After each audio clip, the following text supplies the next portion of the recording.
여러분들이 인생을 살아가면서 언제나 기쁘고 언제나 감사하고 언제나 해피하기를 바랍니다. 모든 일이 형통하고 또 주 안에서 여러분들이 힘있게 승리하면서 살아가기를 바랍니다. 그런데 그렇지만은 않은 것 같아요. 우리가 인생을 살아가면서 실패하고 좌절하고 또 상실감 가운데 우울감 가운데 빠져서 살아갈 때가 더 많은 것 같아요. 제가 예배를 준비하면서 토요일마다 제가 보컬 선생님이 오십니다. 제가 음치기 때문에 그래서 보컬 선생님이 토요일 와서 가르쳐 줍니다. 목사님 말할 때는 호흡을 끌어당겨서 이렇게 위에서 얘기를 하셔야 됩니다. 찬양할 때도 호흡을 끌어당겨서 위에서 이렇게 맞죠? 우리 김예선 전사님 이 보컬 선생님이거든. 이와 마찬가지로 우리가 인생을 살아가면서 우리 마음을 떨어뜨리지 않고 우리 마음을 높이 그래서 늘 이렇게 마음을 유지하면서 살아가는 것이 중요합니다. 그런데 그게 쉽지만은 않다 이 말이죠. 우리가 인생을 살아가면서 정말 실패하고 좌절하고 상실감 가운데 우리가 살아갈 때가 얼마나 많습니까? 그래서 실패와 또 절망감 가운데 살아갈 때 따라오는 감정이 뭘까요? 낙심이라고 하는 거예요. 낙심. 국어사전에 보니까 낙심이 무슨 뜻이냐면은 자신이 원하는 대로 이루어지지 않아서 찾아오는 상실감이다. 상실감이다. 낙심. 마음이 떨어졌다 이 말이죠. 마음이 떨어지면은 얼마나 힘든지 몰라요. 마음이 떨어지면은 정말 걷잡을 수 없는 인생의 방황을 경험해요. 낙심하면은 정말 힘들더라고요. 정말 인생이 땅바닥에 내팽개친 것처럼 너무나 괴롭고 힘들어요. 그런 시간을 보냅니다. 여러분 낙심을 경험하면서 살아가고 있습니까? 아, 목사님 무슨 소리예요? 저는 낙심을 경험한 적이 없어요. 전 늘 좋은 상태 가운데 살아가고 있어요. 그런 분이 계실까요? 많은 분들이 자신의 뜻대로 자신의 원함대로 자신의 바람대로 다 이루어지지 않기 때문에 실패와 좌절과 낙심을 경험하면서 살아갈 때가 아주 많을 것입니다. 그래서 이 세상에는 낙심하지 않고 살아가는 자는 아무도 없다. 저를 보니까 저 인생을 돌아보니까 참 낙심을 너무 많이 하더라고요. 왜 이렇게 낙심을 많이 하고 살아가고 있는지. 이번 연휴에도 한 2주간 독감도 걸려서 몇십 년 만에 수액을 맞고서 지금 제가 이 자리에 섰어요. 몸도 힘들고 마음도 참 낙심이 되어서 기도가 안 나와요. 한 2주 지나니까 조금 이제 회복이 된 것 같아요. 저도 그런데 우리 사랑하는 성도님들도 얼마나 인생 가운데 낙심하면서 살아갈까. 하지만 더 중요한 것은 뭘까요? 낙심에서 일어나는 겁니다. 낙심에서 벗어나는 겁니다. 낙심을 이기는 겁니다. 낙심을 버리고 하나님 안에서 승리하면서 살아가는 것이 우리에게는 필요합니다. 오늘 본문에서도 주님께서는 낙심에 관해서 말씀하고 있습니다. 주님께서 낙심하지 말아야 할 비유에 대해서 말씀하고 있고, 주님은 이 본문을 통하여서 간단하게 낙심하지 않는 비결을 저와 여러분에게 말씀해 주고 있습니다. 여러분 낙심하고 계신 분이 계시다면 오늘 말씀을 통하여서 낙심을 던져버리고 다시 한번 믿음으로 승리하면서 감사하며 기뻐하며 행복하며 살아가기를 예수님의 이름으로 축원합니다. 아멘. 오늘 본문의 말씀해 보니까 한 과부가 있었다 이 말이죠. 이 과부가 억울한 일을 당했어요. 그래서 재판관을 찾아가게 되었습니다. 그런데 이 못된 재판관이 이 과부를 보니까 가난해요. 보잘것 없어요. 가진 것도 없어. 그러니까 그의 말을 무시하고 그의 말을 겉들어 보지도 않습니다. 돈도 없고 백도 없고 힘도 없고 생길 것도 없으니까 챙길 것도 없으니까 무시해 버리는 것이죠. 하지만 이 과부가 포기를 모르고 계속해서 이 재판관에게 찾아갔죠. 그래서 이 재판관이 생각을 한 것이죠. 계속 이 여자가 나를 괴롭게 할 것이니까 내가 마음을 바꾸어 먹어야 되겠다. 그래서 이 과부의 문제를 해결해 주었다.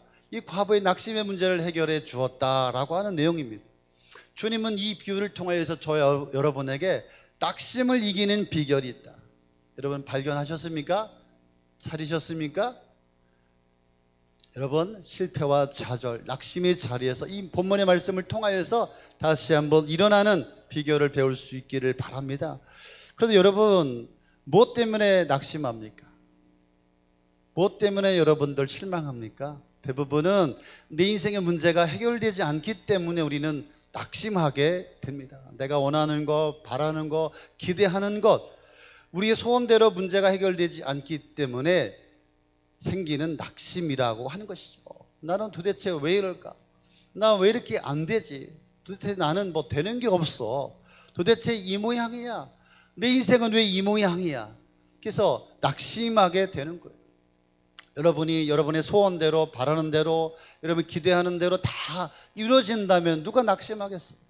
낙심이라고 하는 단어가 찾아올 리가 없겠지요. 그래서 여러분 불의한 재판관의 오늘 이야기를 통하여서 오늘 주님은 저와 여러분에게 낙심의 문제가 해결되는 비결을 가르쳐주고 있습니다. 오늘 이 설교를 들으시는 여러분들 하나님의 음성으로 들리기를 바랍니다. 그래서 여러분들 실패와 좌절과 실망으로 낙심하고 계시다면 여러분이 영혼이 끊임없이 방황 가운데 있다면 오늘 이 말씀을 들으시고 다시 한번 그 흔들림에서 견고한 믿음의 사람으로 건강한 하나님의 사람으로 일어나기를 예수님의 이름으로 축원합니다. 오늘 본문에서 낙심의 문제가 해결되는 것은 아주 간단합니다. 이 불의한 재판관이 마음을 돌려먹었어요. 방법은 바로 이거예요. 이 과부가 문제가 해결되어지고 낙심이 떠나간 이유는 불의한 재판관이 마음을 바꾸었을 때 그의 인생의 낙심이 떠나갔다라고 하는 것입니다.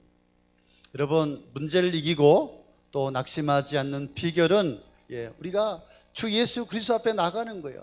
주 예수 그리스도가 우리 인생의 모든 문제의 해결자이시며 그분만이 우리의 모든 문제를 풀어주시는 주님이신 줄로 믿으시기를 바랍니다. 그래서 우리가 낙심에서 해결되는 방법은 뭡니까? 하나님의 마음을 감동시키는 거예요. 하나님의 마음을 움직이는 거예요. 다시 말하면 하나님이 우리 인생을 바꿔주면 되는 것이 아니겠습니까? 그래서 이 불의한 재판관의 마음을 바꾸었던 것처럼 이 과부가 오늘 우리가 하나님의 마음을 감동시키면 우리 인생 가운데 낙심이 떠나가게 될 줄로 믿습니다. 그런데 여러분 낙심을 할 때 찾아오는 감정이 뭡니까? 그것은 바로 열등감이죠. 그런데 이 낙심의 문제를 해결하기 이전에 여러분 열등감 먼저 정리를 한번 해야 합니다. 늘 우리는 그렇게 생각합니다. 나는 안 돼, 나는 억울해, 난 어쩔 수 없어, 나는 일어설 수 없어, 나는 우울해. 이런 분들에게 찾아가서 아무리 권면하고 손을 붙잡아주고 그들을 일으키려고 해도 늘 열등감 속에 자기 비하 속에 살아가는 거죠. 그런 사람이 어떻게 하나님의 마음을 감동시킬 수가 있겠어요? 어떻게 하나님의 마음을 바꿀 수가 있겠어요? 그래서 여러분 예수님은 낙심을 이기고 하나님을 감동시키는 비결을 알려주었습니다. 그것은 뭐냐면은 나를 향한 하나님의 심정을 알아야 돼요. 8절 7절 말씀에 보니까 저 불의한 재판관도 마음을 돌렸는데 하물며 하늘에 계신 너희 아버지께서 택하신 자들의 원한을 풀어주지 않겠느냐. 오늘 세번역 성경에 택하신 자들의 권리를 찾아주지 않겠느냐. 뭐죠?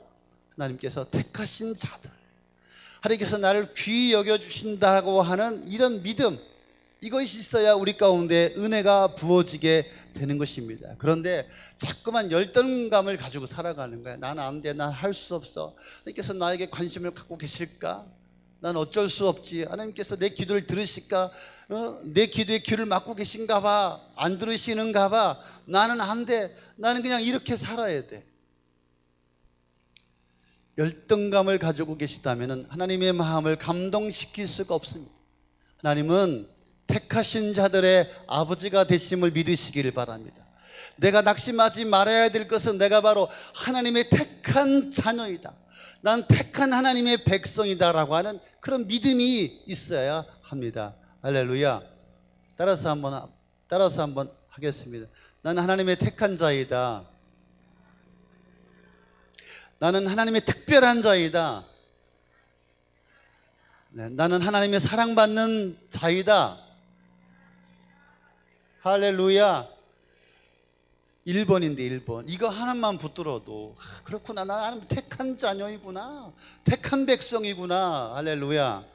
또 한 가지는 뭐냐면 믿음으로 부르짖는 자에게 하나님께서 은혜를 베풀어 주십니다. 오늘 8절 마지막에 뭐라고 말하고 있습니까? 그러나 인자가 올 때에 믿음 있는 자를 찾아볼 수 있겠느냐. 하나님은 믿음으로 부르짖는 자의 기도 가운데 응답하여 주십니다. 부르짖는 자의 그 원한을, 그 낙심을 속히 풀어주신다라고 약속해 주고 계십니다. 그래서 하나님과 우리 사이의 중보자 예수님이시죠. 그래서 우리가 예수님의 이름을 믿음으로 붙잡고, 우리에게 주신 약속의 말씀을 믿음으로 붙잡고, 우리가 믿음으로 하나님 앞에 나가는 거예요. 믿음으로 부르시는 거예요. 정말 우리 가운데 제일 필요한 것은 믿음으로 구하는 거예요. 믿음으로 구하는 자는 낙심하지 않습니다. 그래서 이 과부가 불의한 재판관이지만은 비록 그 불의한 재판관을 믿는 거예요. 저 양반이 내 말을 들어줄 거야. 끝내 해결해 줄 거야. 저 불의한 재판관이 내 문제를 풀어줄 거야. 믿음을 가졌던 것처럼 여러분 하나님 앞에 나올 때 믿음을 가지고 나가야 합니다. 믿음을 가지고 나오는 자에게 하나님께서 모든 낙심에서 풀어주심을, 건져주심을 믿으시기를 바랍니다. 그래서 우리가 믿음을 가지고 하나님 앞에 나오는 것이 중요하다. 마가복음 21장 24절에 보니까 그런 말씀이 있습니다. 너희가 기도하고 구한 것은 무엇이든지 받은 줄로 믿으라. 그리하면 너희에게 그대로 이루어질 것이다. 하나님 아버지는 우리가 믿음을 가지고 믿음으로 구하면 하나님께서 해결하여 주신다. 반드시 도와주신다. 내 문제를 해결해 주신다. 반드시 응답하신다. 이런 믿음을 가지고 나가야만이 하나님께서 역사하여 주시는 것입니다. 그때 하나님의 마음을 바꾸는 거예요. 할렐루야. 그러면 그 믿음을 잃지 않으면 어느 순간에 하나님께서 여러분의 인생 가운데 개입하여 주셔서 해결하여 주실 줄로 믿습니다. 제가 누누이 얘기합니다. 고독 호숫교에 오신 여러분들, 주님은 여러분들의 무엇을 보십니까? 여러분들의 직업을 보십니까? 여러분의 돈을 보십니까? 여러분의 학벌을 보십니까? 여러분의 외모를 보십니까? 여러분의 무엇을 보시겠습니까? 우리 아버지는 단 한 가지요. 여러분들의 믿음을 보는 거예요. 믿음으로 주님 앞에 나오는지, 믿음으로 주님 앞에 나아가는지를 보시는 것입니다. 아멘. 여러분, 믿음의 사람에게 하나님께서 역사하십니다. 믿음의 사람만 주님이 보십니다. 끊임없이 믿음으로 주님 앞에 나오는 자들 가운데 하나님 역사하심을 믿으시기를 바랍니다. 세 번째는 1절 5절에 보니까 끝까지 계속해서 부르짖는 자에게 하나님께서는 은혜를 베풀어 주십니다. 예수님께서 이 비유를 시작하면서 늘 기도하고 낙심하지 말아야 할 것은 무슨 말이에요? 항상 기도하는 자는 낙심하지 않는다 이 말이잖아요. 5절에 보니까 이 과부가 나를 귀찮게 하리라, 그 권리를 찾아주어야 되겠다 하면서 계속해서 기도하는 것이 하나님을 감동시키는 비결이다 이 말이죠. 성경에 보니까 누가 아들이 떡을 달라는데 돌을 주고 아들이 생선을 달라는데 뱀을 줄 사람이 있겠느냐? 하물며 하늘에 계신 아버지께서 너희에게 좋은 것으로 주지 않겠느냐? 우리 아버지는 우리에게 좋은 것을 주시는 분이에요. 그런데 기도 응답에는 때가 있다라고 하는 것이죠. 우리는 지금 당장 금방 오늘 이루어지기를 바라지 않습니까? 그런데 아버지의 때가 있어요. 아버지께서 예비하신, 준비하신, 아버지께서 생각하시는 가장 좋은 때, 내가 생각하는 그런 때가 아니라 아버지께서 나에게 주셨을 때 가장 좋은 때, 적합한 때, 축복의 때가 있다 이 말이죠. 그 때를 나는 모르지만 우리 아버지가 알고 계신 거예요. 그래서 그때 우리에게 주시려고 그러는데 우리가 인내하지 못하는 거예요. 그래서 끝까지 주님 앞에 부르짖지 못하여서 우리가 낙심하게 되는 것이 아니겠습니까? 그래서 하나님, 우리가 기도할 때 또 하나님께서 우리에게 응답하여 주실 때 우리가 부르짖는 과정을 굉장히 중요시 여깁니다. 언제 어디서 어떻게 얼마만큼 하나님께서 우리가 부르짖는가를 주목하고 계십니다. 그래서 과정이 중요하다. 이 과부가 얼마나 기도했을까요? 하루, 이틀, 일주일 기도했을까요? 한 달을 이 불의한 재판관을 찾아갔을까요? 한 달, 1년을 찾아가지 않았을까요? 그 과정을 본 거예요, 이 불의한 재판관이. 여러분, 교회와 하나님 앞에 우리가 5분 기도하고 10분 기도하고 30분 기도하고 하루 기도하고 2번 기도하고 한 달 기도하고 금방 이루어지지 않았다고 낙심하고 절망하고, 물론 하나님께서 필요할 때 즉시 응답해 주시기도 합니다. 하지만 하나님은 우리가 하나님 앞에 끈질기게 매달리고 하나님 앞에 나아가는 그 과정의 모습을 보시는 것입니다. 그래서 계속해서 부르짖는 자는 낙심하지 않습니다. 그래서 응답이 올 때까지 끝까지 부르짖는 자가 낙심이 떠나가고 문제가 해결되게 되는 것입니다. 사랑하는 성도 여러분, 그렇습니다. 하나님의 기적은 마지막까지 남는 자예요. 하나님의 축복은 마지막까지 끝까지 하나님 앞에 서 있는 자에게 주어짐을 믿으시기를 바랍니다. 여러분, 낙심하지 않는 인생은 없어요. 우리 모든 인생은 낙심이 찾아옵니다. 목사도, 집사님도, 우리 목자도, 모든 인생은, 살아있는 모든 존재는 어쩔 수가 없습니다. 예외가 없습니다. 장사가 없습니다. 다 낙심하게 되어 있습니다. 여러분, 낙심할 때 어떤 경우에 여러분들 낙심합니까?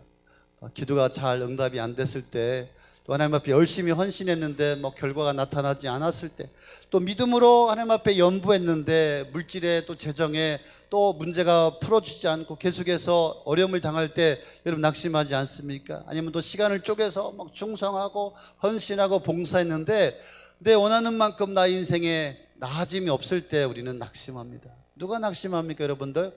초신자들은 별로 낙심 안 해요. 낙심을 잘 몰라요. 그런데 오래 신앙한 사람들, 오래 믿는 자들이 더 낙심하지 않습니까? 권사님, 장로님, 목자, 집사님들, 신앙생활 오래 한 사람들이 낙심을 합니다. 여러분, 이제 멋진 아름다운 가을이 왔습니다. 낙심을 끝내야 합니다. 낙심을 이제는 우리가 이겨내야 하고 낙심에서 벗어나야 합니다. 우리가 끝까지 주님 앞에 믿음으로 나가는 그런 시간이 우리 가운데 필요할 줄로 믿습니다. 우리 말씀을 들으면서 낙심이 해결되는 그런 은혜가 있기를 바랍니다. 여러분, 낙심이 찾아오면 어떻게 합니까? 교회를 떠납니다. 잠수탑니다. 주님과 해결을 보지 않겠다 이 말이죠. 그러면 답이 없어요. 어떤 사람들은 주변과 단절하죠. 어떤 사람은 늘 그냥 원망 불평을 달고 살지 않습니까? 어떤 분들은 식음을 전폐하기도 하고요. 여러분, 나만의 낙심이 왔을 때 하는 행동이 혹시 있지는 않습니까? 여러분, 낙심이 찾아와서 실패하고 좌절하고 마음이 내려앉고 이제 방황할 때일수록 더 하나님 앞에 가까이 나가고 더 끝까지 믿음으로 주님 앞에 나아가는 것이 우리 가운데는 필요할 줄로 믿습니다. 그래서 여러분들, 낙심을 해결받는 이 가을이 되어지기를 바랍니다. 그래서 여러분들, 낙심을 위해서 어떤 노력을 하고 있습니까? 또 내 주변에 낙심하고 있는 자들 어떻게 우리가 붙들어주고 그들 어떻게 격려하고 있습니까? 제가 말씀을 준비하다가 보니까 낙심에 대한 예화가 몇 개 있었습니다. 1899년부터 1902년까지 보호전쟁이라고 영국이 아프리카를 점령해서 전쟁을 할 때입니다. 보호 부족이 있었는데 금광을 빼앗기 위해서 영국에서 쳐들어가서 전쟁을 하는데 한 군인 한 명이 특별한 재판을 받게 되었습니다. 그의 죄명은 특이했습니다. 그의 죄명은 낙심시키는 자였습니다. 낙심시키는 자.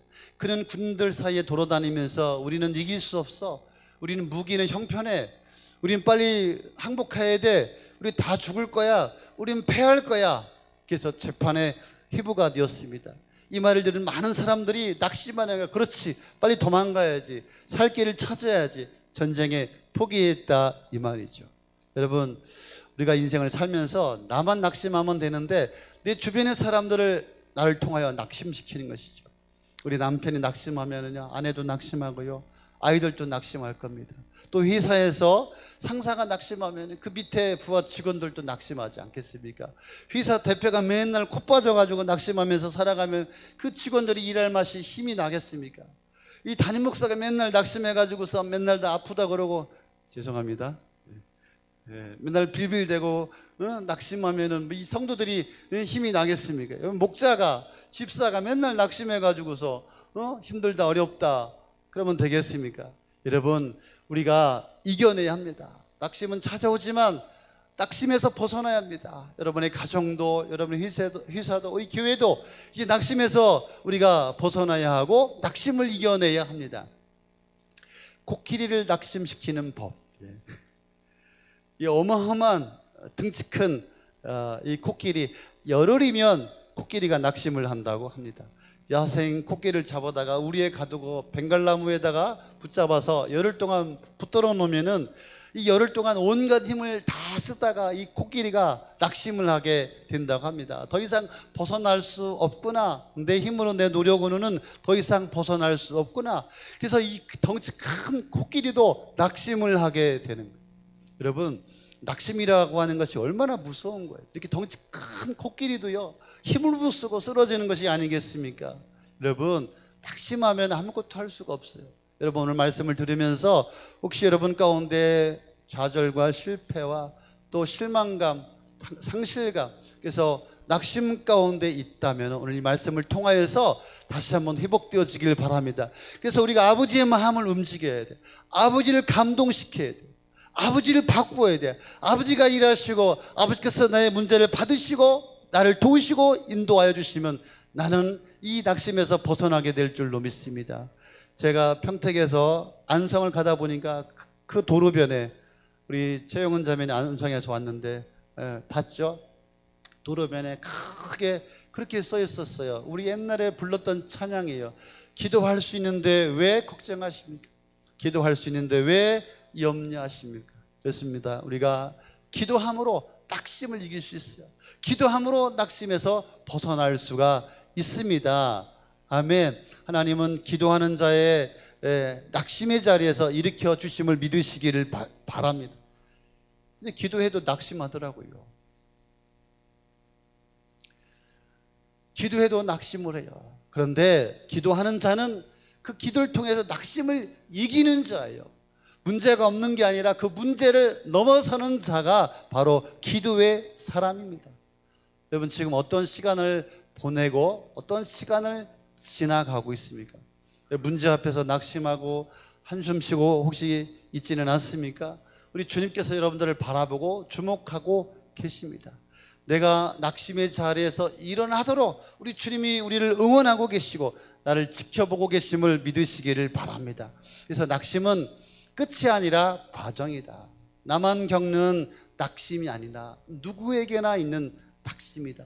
당연한 낙심이다. 낙심은 감기와 같은 것입니다. 감기는 지나갑니다. 그렇구나, 제가 4일 지났는데도 감기가 안 떨어져. 우리 집사람이 여보 일주일 돼야 되는 거야. 일주일 되니까 감기가 나가더라고요. 여러분, 낙심도 시간이 지나면 떠나가게 되어 있습니다. 잠시 머물다 갑니다. 그래서 낙심을 당연하게 여기시고 낙심을 이길 명령력을 키우시길 바랍니다. 영적 복권을 키우시기 바랍니다. 영적 체력을 키우시기를 바랍니다. 그래서 낙심 때문에 상심하지 말고, 낙심 때문에 힘들어하지 말고, 낙심을 이기고 낙심을 넘어서 새로운 세계, 새로운 믿음의 세계로 더 나은 하나님 앞에 은혜를 받으면서 나갈 수 있기를 예수의 이름으로 축원합니다. 낙심은 성령의 충만함을 공급받아요. 성령의 은혜가 부어져야 합니다. 여러분, 엎드리는 자에게 낙심이 건드릴 수가 없어요. 성령의 은혜가 부어지는 자에게 낙심이 찾아올 수가 없습니다. 또 하나는 뭐냐면, 여러분, 낙심이 올 때 하나님께서 주셨던 은혜를 기억하십시오. 낙심이 왔을 때 나에게 주셨던 은혜를 기억하는 거예요. 그래서 여러분, 신앙생활하면서 하나님을 경험하고 하나님을 체험하는 것이 우리에게 너무나 필요합니다. 그래서 낙심할 때마다 하나님께서 나에게 주셨던 은혜들을 떠올리는 거예요. 아, 그렇지, 그때 그렇게 힘들었는데, 그렇게 어려웠는데, 그렇게 무너졌는데, 그때 하나님께서 나에게 은혜를 주셨지, 나를 붙들어 주셨지, 나와 함께 주셨지, 나를 여기까지 인도하여 주셨지. 그 하나님의 은혜의 때를 기억하는 것이 우리에게는 필요하다 이 말이죠. 할렐루야. 그럴 때 새로운 은혜로, 또 다른 새로운 은혜로 우리를 인도하여 이끌어 주실 줄로 믿습니다. 여러분, 낙심해서 일어나십시오. 그만 낙심하십시오. 이 아름다운 계절 10월달 얼마나 멋집니까?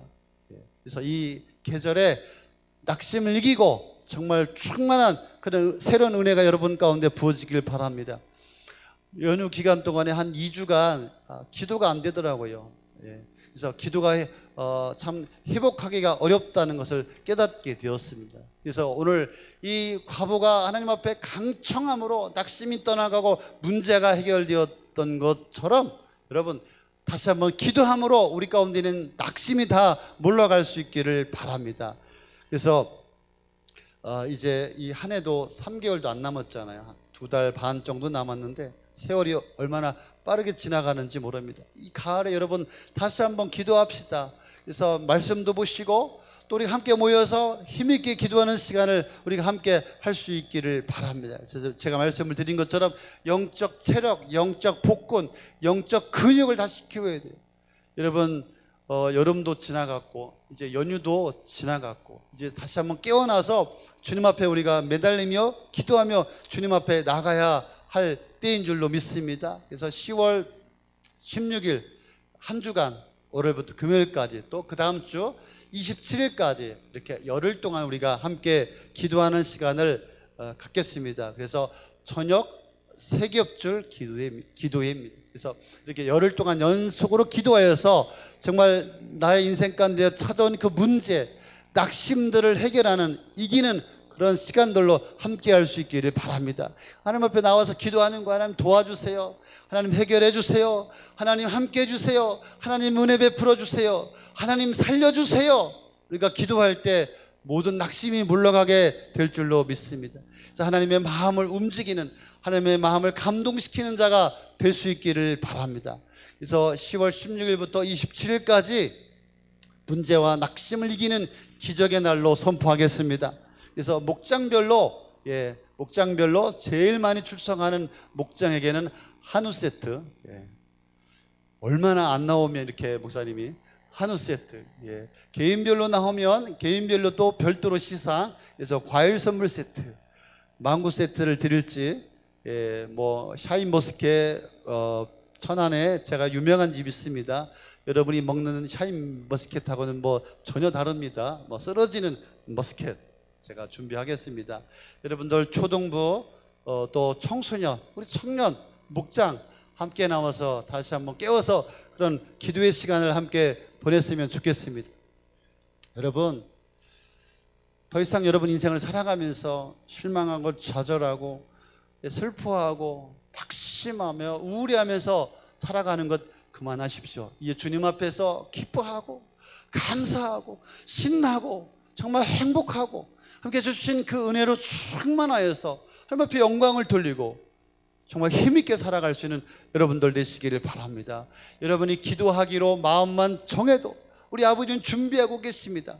여러분이 기도하기로 마음을 작정하고 시작을 하기만 해도 우리 아버지는 여러분 가운데 일하실 것입니다. 역사하실 것입니다. 응답하실 것입니다. 할렐루야. 우리 함께